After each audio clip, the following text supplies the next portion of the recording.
Monsieur Conticini, vous êtes Bonjour. à Bordeaux pour des masterclass, c'est ça? Quel va en être le thème?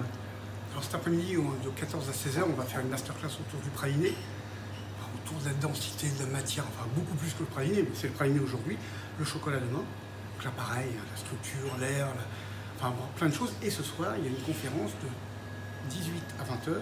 Moi je dépasse toujours un peu, mais parce que je parle trop en fait. Et là c'est sur la créativité, sur le goût, sur la structure, sur la densité, l'assaisonnement par là, et bien sûr l'émotion.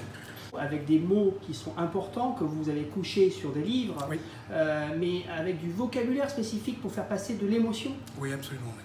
Oui, il a fallu que je trouve en fait un moyen d'exprimer tout ça, ce qui était un peu compliqué, et donc une sorte de vocabulaire, et puis trouver la grammaire pour lier l'ensemble, un peu comme un jus, si vous voulez, qui lie l'ensemble du plat, et pour pouvoir, avec cette façon de s'exprimer, mettre ce que je suis dans ce que je fais, et pouvoir expliquer sans même parler en fait qui je suis au travers de ce que je fais, quoi. Et faire passer en fait bien sûr du plaisir et de l'émotion.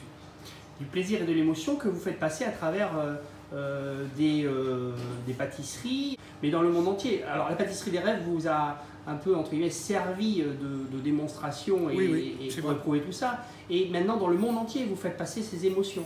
Oui, au Japon bien sûr, puisqu'on a une boutique, bientôt deux. Que ce soit l'étranger, un peu partout, quoi. Partout où je vais, en fait, que ce soit Londres, New York, le Portugal, puis tout à l'heure, hein, la Corée, Shanghai. Et malgré des différentes cultures. Malgré les différentes cultures, ouais.